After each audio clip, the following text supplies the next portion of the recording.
Assalamualaikum warahmatullahi wabarakatuh. Perkenalkan, nama saya Muhammad Fajrin Abdillah dari Fakultas Ilmu Tarbiyah dan Keguruan, Program Studi Manajemen Pendidikan Islam, UIN Maulana Malik Ibrahim Malang. Pada kesempatan kali ini, saya akan memberitahukan hasil resumen dari materi PPAK hari kemarin dan juga hari ini. Untuk yang pertama, akan saya mulai dengan transformasi lembaga. Dahulu, pada tahun 1961, UIN Malang awalnya adalah gedung Fakultas Ilmu Tarbiyah dari IAIN Sunan Kalijaga, Yogyakarta, di mana IAIN ini termasuk tertua. Kemudian pada tahun 1965 berubah statusnya menjadi Fakultas Ilmu Tarbiyah milik IAIN Surabaya. Kemudian pada tahun 1997 mendapatkan otoritas dari pemerintah sehingga menjadi luas dan akhirnya mengganti nama menjadi STAIN Malang. Pada tahun 2002, Universitas Islam Indonesia Sudan. Pada tahun 2004 berubah lagi menjadi UIN Malang saja, belum memiliki nama, dan akhirnya pada 2009 UIN resmi disahkan oleh Presiden kita, Presiden Susilo Bambang Yudhoyono, menjadi UIN Maulana Malik Ibrahim Malang, yang mana nama tersebut dipakai hingga sekarang dan seterusnya tanpa ada lagi perubahan. UIN Maulana Malik Ibrahim sebagai kampus Ulul Albab memiliki visi, yaitu terwujudnya pendidikan tinggi integratif dalam memadukan sains dan Islam yang bermutasi internasional. Selanjutnya, UIN memiliki misi yaitu mencetak sarjana yang berkarakter Ulul Albab dan menghasilkan sains, teknologi, seni yang relevan dan berdaya saing tinggi. UIN Maulana Malik Ibrahim Malang memiliki 7 fakultas, diantaranya Fakultas Ilmu Tarbiyah dan Keguruan sebagai fakultas tertua, selanjutnya Fakultas Syariah, Fakultas Humaniora, Fakultas Psikologi, Fakultas Ekonomi, Fakultas Sains dan Teknologi, dan Fakultas Kedokteran dan Ilmu-Ilmu Kesehatan, serta pasca sarjana sejumlah 15 program studi, sehingga secara keseluruhan mulai dari level sarjana 1, sarjana S2, sarjana S3 yaitu 46 program studi. UIN Maulana Malik Ibrahim Malang memiliki 3 kampus. Yang pertama yaitu kampus 1 berada di Jalan Gajayana nomor 50 Malang sebagai kampus pusat. Kampus 2 berada di Jalan Soekarno nomor 1 Dadarejo Kota Batu, dan kampus ketiga berada di Kota Batu dan Kabupaten Malang. Pada saat ini sebanyak 3.751 mahasiswa telah diterima dengan berbagai jalur, yaitu SPAN-PTKIN, SNMPTN, SBMPTN, UMPTKIN, Mandiri Tulis, dan juga Mandiri Prestasi. Berdasarkan roadmap, saat ini UIN Maulana Malik Ibrahim Malang berada pada tahap International Recognition dan International Reputation. Sejak tahun 2008, kampus UIN telah mendapatkan sertifikat ISO 9001-2000, 9001-2008, dan SNM ISO 9001-2015. Kemudian pada tahun 2020 kemarin, ada 4 program studi yang menerima sertifikat AUNDI-A, dan dari 47 prodi banyak yang mendapatkan predikat unggul dari BAN PT dan berakreditasi A, sementara untuk yang lainnya berpredikat B dan baik. Selanjutnya saya akan membahas tentang Ormawa, organisasi kemahasiswaan. Untuk yang pertama yaitu DEMA atau Dewan Eksekutif Mahasiswa, merupakan organisasi intrakampus yang merupakan lembaga eksekutif mahasiswa di level universitas. Dan adapun fungsi dari DEMA sebagai pelaksana program organisasi kemahasiswaan dan juga sebagai lembaga untuk mengkoordinasikan dan menginstruksikan pelaksanaan kegiatan kemahasiswaan di tingkat universitas. Dan adapun tugas DEMA yaitu melaksanakan program kerja organisasi yang sudah disepakati oleh Senat Mahasiswa Universitas, mengkomunikasikan dan menginformasikan kegiatan kemahasiswaan di tingkat universitas, melaksanakan koordinasi dan sinkronasi kegiatan kemahasiswaan. Kegiatan kemahasiswaan tidak mungkin dilaksanakan sendiri-sendiri.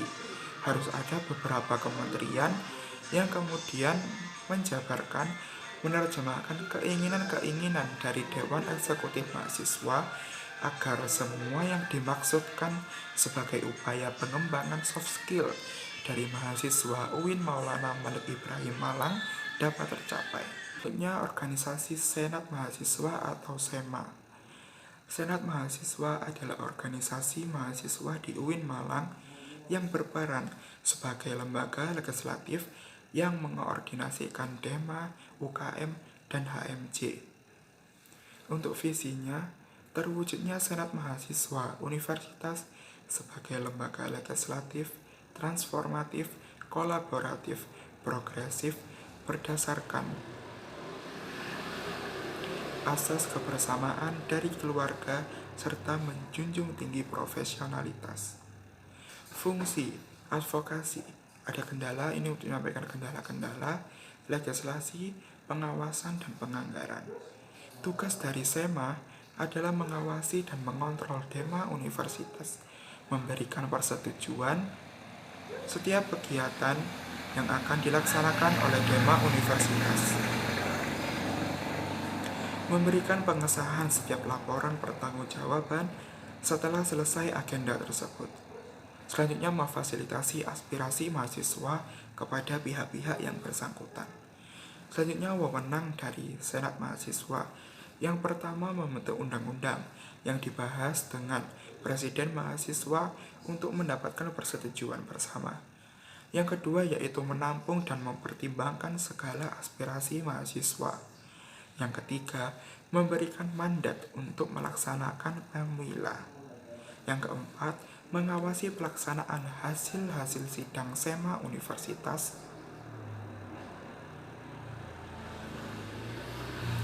Dan yang kelima, mengawasi pelaksanaan program kerja dan kebijakan DEMA Universitas.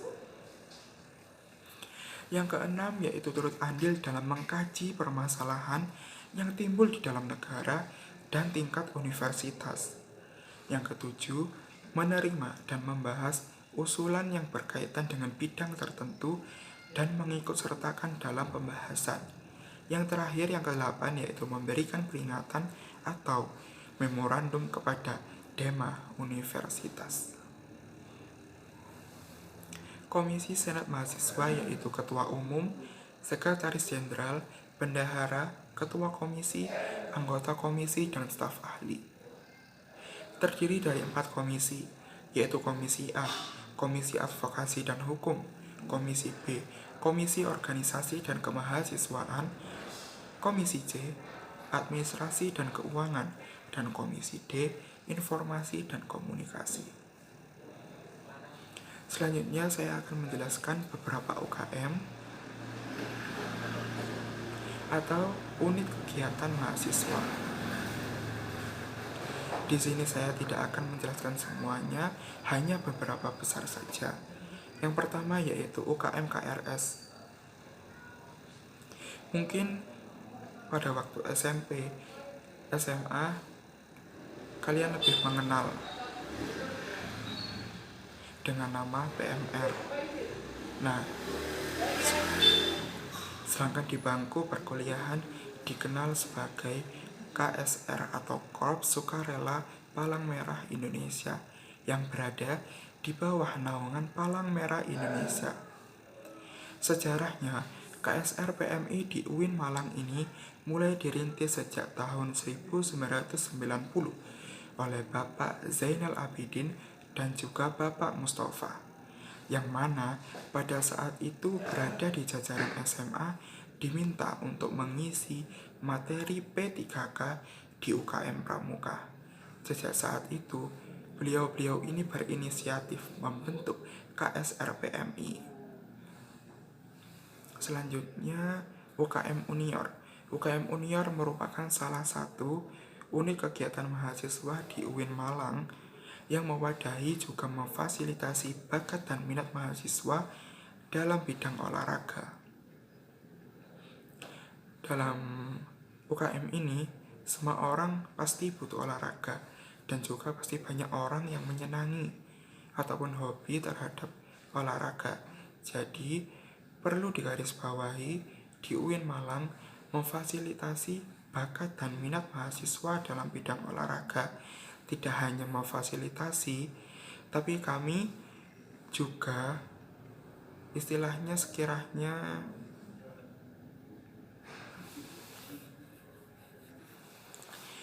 jadi kami tidak hanya akan memfasilitasi teman-teman istilahnya yang sudah pro, tapi dari UKM Unior juga memfasilitasi bagi mahasiswa yang ingin mengembangkan kemampuannya untuk tetap berlatih dan juga berorganisasi. Stein Malang berubah nama menjadi selanjutnya, yaitu ada UKM Padus Paduan Suara, di mana unit kegiatan mahasiswa ini adalah termasuk unit kegiatan mahasiswa yang baru karena terbentuk mulai 2015, sehingga dengan usia yang kurang lebih 6 tahun ini tetap terus berupaya dan terus mengembangkan bakat dan minat para anggota di bidang paduan suara dan juga pengalaman untuk belajar berorganisasi. Selanjutnya yaitu UKM Simfoni FM, merupakan unit kegiatan mahasiswa di bidang penyiaran radio. Dengan frekuensi 107,7 FM, UKM Simfoni dibentuk pada tanggal 5 Desember tahun 1998 dengan memfokuskan pada pendidikan dakwah dengan berbagai segmen setiap hari, setiap minggu, dan juga acara tahunan, event Simfoni Indie Award, dan ada station. UKM ini juga melakukan siaran mulai dari jam 7 pagi hingga jam 10 malam. Jadi untuk para mahasiswa yang ingin gabung dalam UKM Simfoni FM ini tidak perlu khawatir karena jadwal penyiaran sudah dijadwalkan dengan baik sehingga tidak akan mengganggu jadwal kuliah dan juga kegiatan teman-teman mahasiswa. Selanjutnya, saya akan membahas tentang materi seminar pada hari ini.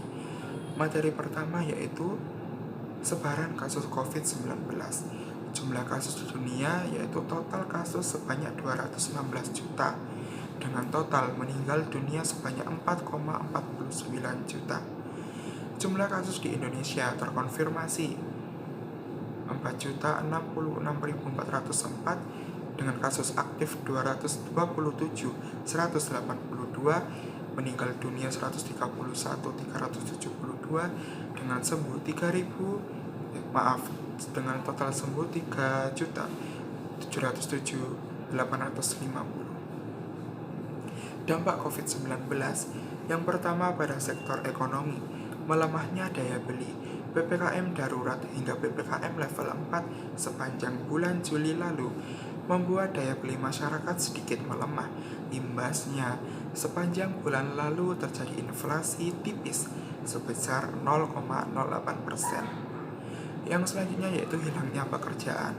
Konfederasi Serikat Pekerja Indonesia atau KSPI mencatat lebih kurang 50.000 buruh terkena PHK sejak awal tahun 2021. Economic Center of Reform of Economics memperkirakan tingkat pengangguran terbuka pada Agustus 2021 diperkirakan akan naik ke kisaran 7,15 sampai 7,35%.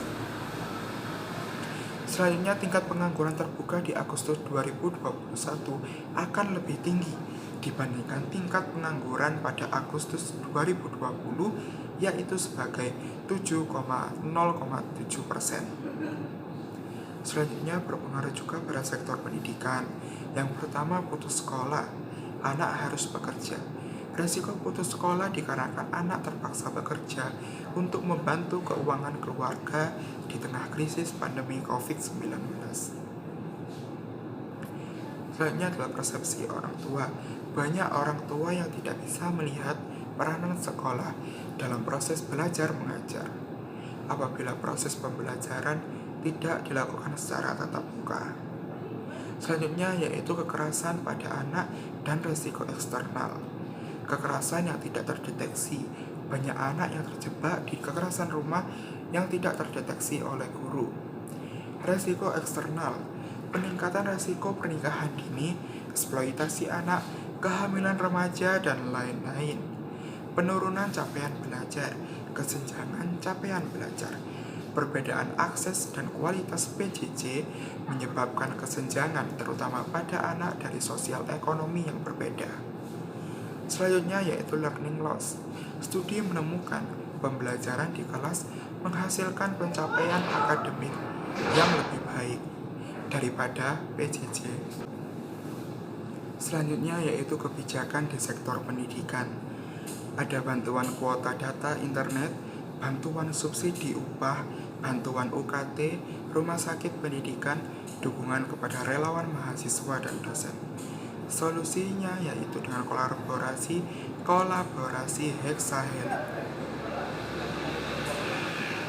Komunitas atau ormas, pebisnis, pemerintah, akademis atau universitas, partai politik, dan media massa. Model kolaborasi ini tidak hanya model di masa pandemi saja, tetapi menjadi model kolab masa depan yang mampu menaikkan kelas sektor ekonomi, pendidikan, dan sektor lainnya di Indonesia. Selanjutnya untuk materi yang kedua yaitu moderasi beragama dalam bingkai NKRI, Variety of Attribution to Islam. Dua arus besar, Sunni Islam dan Syiah Islam. Sosiologi labeling Islam atau Muslim liberal, sekuler, pragmatis, modernis, tradisionalis, fundamentalitas ekstremis, dan teroris. The most contemporary labels, moderate Islam dan Islam Nusantara. Lalu, apa yang dinamakan dengan Islam moderat? Definisi moderasi secara etimologis wasatiyah berarti jalan tengah, posisi tengah, berkeadilan. Secara terminologis, pemahaman atau praktek keagamaan yang menjunjung tinggi kesetaraan, keberagaman, toleransi dengan berpijak pada prinsip tawazun antara resiko atau logika, teks serta konteks. Dasar teologis. Al-Quran Surat Al-Baqarah ayat 143, beberapa hadis dalam Sahih Bukhari, legal opinion of the jurists and Muslim scholars. Context of moderation in Indonesia.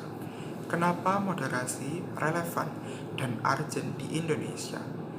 Karakter Islam sebagai agama rahmatan lil alamin yang menjunjung tinggi keadaban dan harmoni inter dan antar pemeluk agama.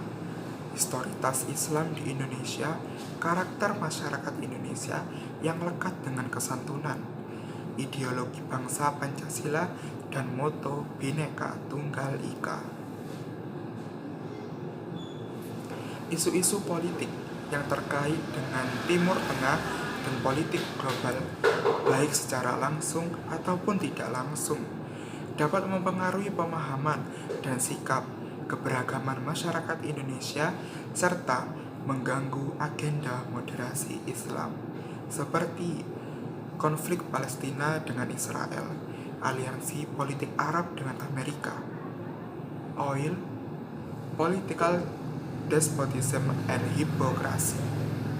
Lalu, peran mahasiswa harus memerankan diri sebagai agent of change dalam menguatkan dan mendesiminasi agenda moderasi. Mahasiswa harus mengedepankan kepentingan kebangsaan dan keagamaan yang sesuai dengan prinsip moderasi. Selanjutnya, mahasiswa UIN harus cerdas, akademik, religius, dan berkebinekaan. Demikian yang dapat saya sampaikan. Kurang lebihnya mohon maaf. Wassalamualaikum warahmatullahi wabarakatuh.